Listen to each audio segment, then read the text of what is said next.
For this example, we'll be graphing a polynomial function.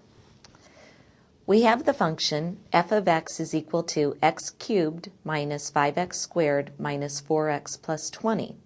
First, we want to use factoring to find all the zeros, and then we'll use the leading coefficient test and the zeros of f to graph the function.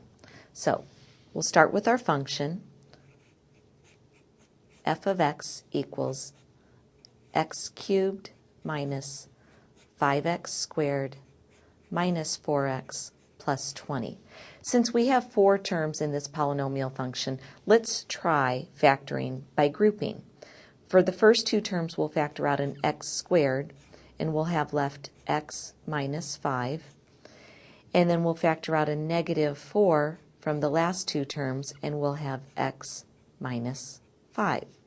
So this factors nicely as x minus 5 times the quantity x squared minus 4. And we can factor a little bit further because we have the difference of 2 perfect squares.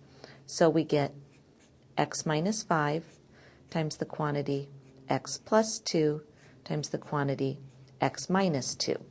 So if we set each of these individual factors equal to 0, these will give us our zeros of our polynomial function. So we set x minus 5 equal to 0, and we get x equals 5. If we set x plus 2 equal to 0, we get x equals negative 2. And if we set x minus 2 equal to 0, we get x equals positive 2. So let's go ahead and just plot those points before we go on. So we know that x equals 5 is a 0, so that's an x-intercept. X equals negative 2 is also a 0, and x equals positive 2 is a 0 as well. Now, that was part A. In part B, we want to use the leading coefficient test and the zeros of f to graph the function. So let's talk about the leading coefficient test. For the leading coefficient test, we simply look at our leading coefficient. In this case, it's x cubed. It's important to look not only at the exponent 3, but the leading coefficient 1. So, we want to talk about the end behavior of this function.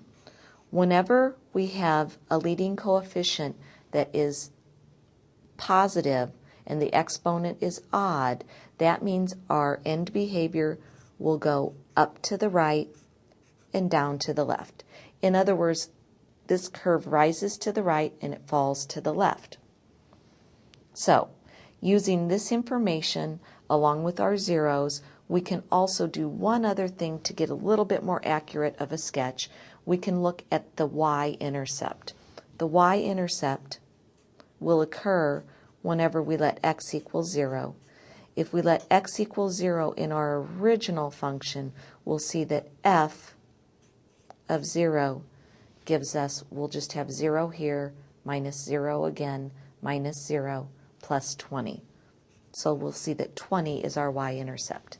Now let's go ahead and sketch this function. Here's our y-intercept at 20. We also know that this curve passes through negative 2 and goes down to the left. It comes over here, passes through positive 2, and then it comes up again and passes through positive 5. So we can see we've sketched a curve that has the correct x-intercepts and the y-intercept. It has the correct end behavior. So this is a sketch of our polynomial function.